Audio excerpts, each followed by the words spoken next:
أنا مش معاك، مش إمعاك، لكن عيوني بترتجل، دموع بترفض موت بريء في المعمعة. شايف يا كمال؟ أخيرا البلد طلع لها شعب، شايف؟ أخيرا النار اتصحي، سامع؟ يوم 25 يناير 2011 25 يناير 2011 في 25 يناير 2011 أنا لن أنسى 2011، لن أنساها. الجيش والشعب إيد واحدة. انتوا عملتوا حاجات عظيمة جدا جدا في 25 يناير. لما حبيتوا تغيروا الدنيا غيرتوها. ذكرت ثورة 25 يناير عدة مرات، بصراحة ما موقفك من ثورة 25 يناير؟ هو احنا بنعيش حالة شك في كل حاجة كويسة؟ انا تعبان يا اخويا. ثورة 25 يناير بتدفعنا دايما ان احنا نتحرك، ونتحرك بقوة، وعايز اقول نتحرك حتى بثورة من اجل التغيير. ايه ده بجد؟ كان لابد ان احنا نهنئ الشعب المصري ونهنئ انفسنا بذكرى ثورة 25 يناير. يا راجل، تلك الثورة التي عبرت عن تطلع المصريين لبناء مستقبل جديد لهذا الوطن ينعم فيه جميع أبناء الشعب بالحياة الكريمة. تلك الثورة التي قادها شباب مخلصون متطلعين لمستقبل وواقع أفضل.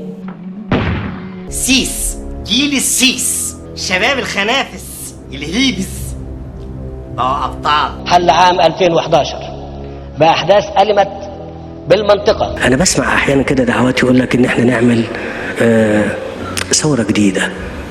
ليه يا بابا؟ الله، حد اتعرض لك؟ لا. حد مد ايده عليك؟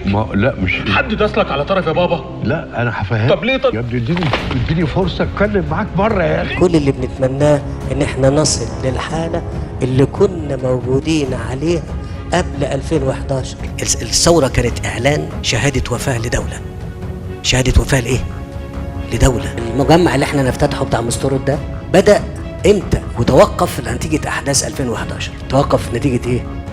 احداث 2011. انا دايما اقول 2011 هو علاج خاطئ لتشخيص خاطئ. ثورة 25 يناير كانت ثورة للتغيير. أنا هقول لكم على غلطة واحدة أو ثمن واحد دفعناه وهندفعه.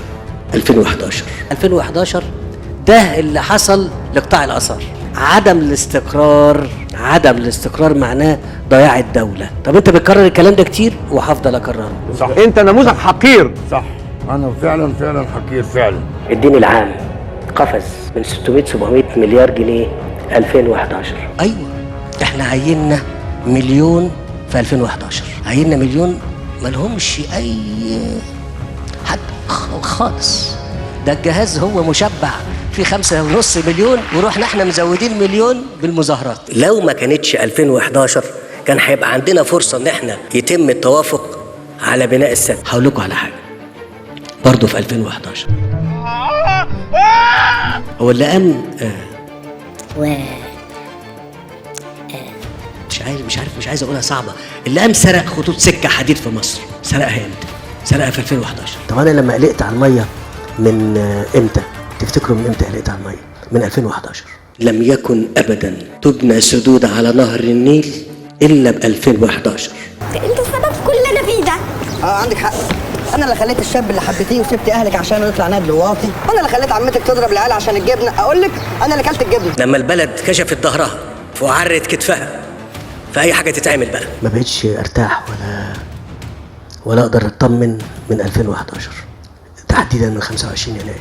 التوصيف لمشكله مصر خلال ال 30 سنه اللي فاتوا ما كانش حقيقي، كان خداع، كان وعي زايف ليكم. انا عيني على الموضوع ده من 2011. عيني على اسقاط الدوله ده من 2011. عيني على تحطيم مصر من 2011. عيني على يعني ان هو كان بدايه النهايه.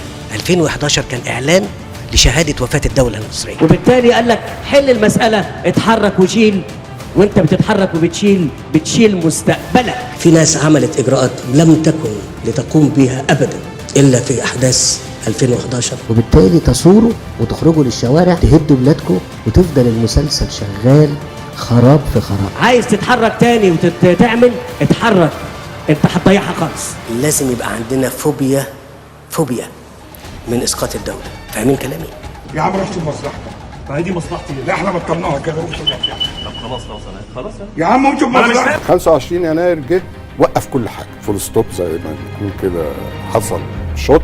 جت 25 يناير 11 ضيعت البلد. بعديها ابتدى انهيار تام في جميع المستويات الاقتصاديه في مصر. الظروف الاقتصاديه اللي البلد مرت بيها نتيجه انه البلد متوقفه، الانتاج متوقف، الناس في الشوارع، الناس داخله في حوارات كتيره جدا. 25 يناير دمرت الاقتصاد المصري، 25 يناير دمرت الامان المصري، 25 يناير دمرت السياحه في مصر. طب بره يلا بره يلا يا راس.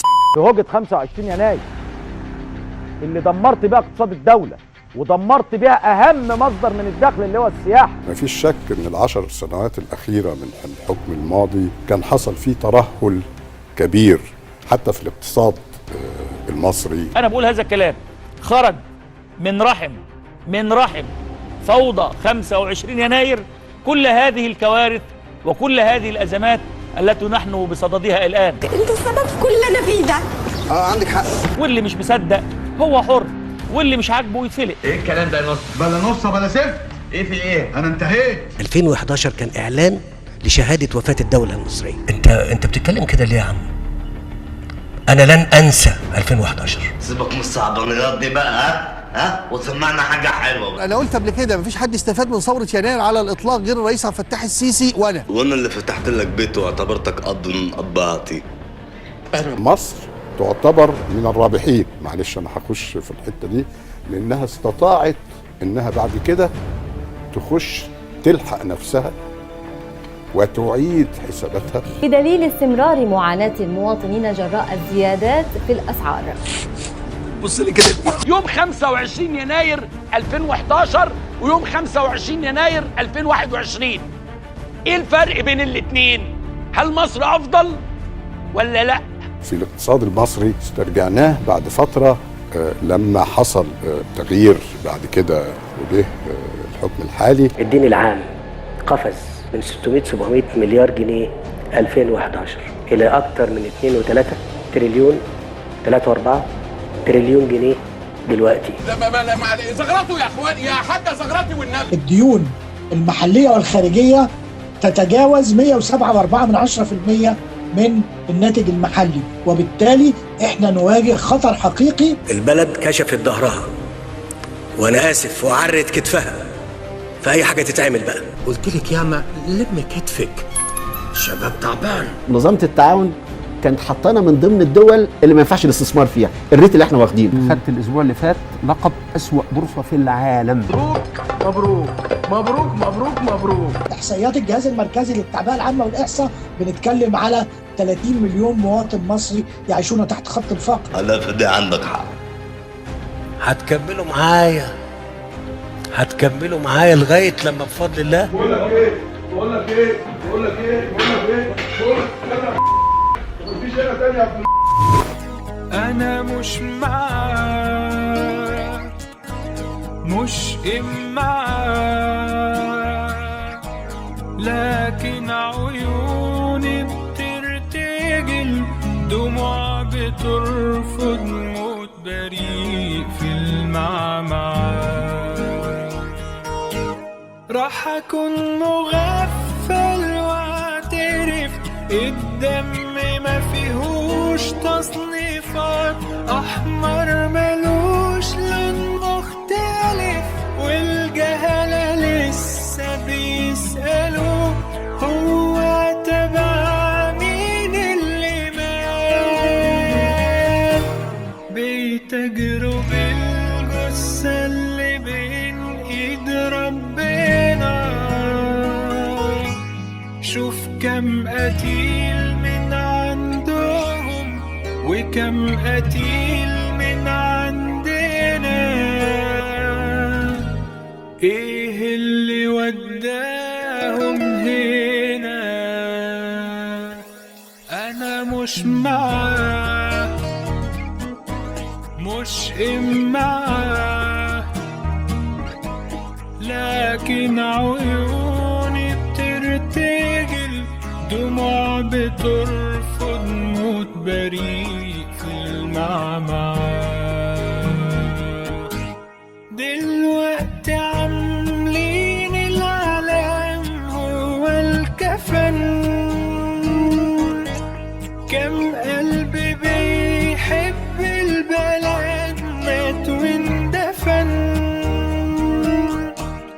أنا مش معاه، مش معاه، لكن عيوني بترتجل، دموع بترفض موت بريء في المعمعة.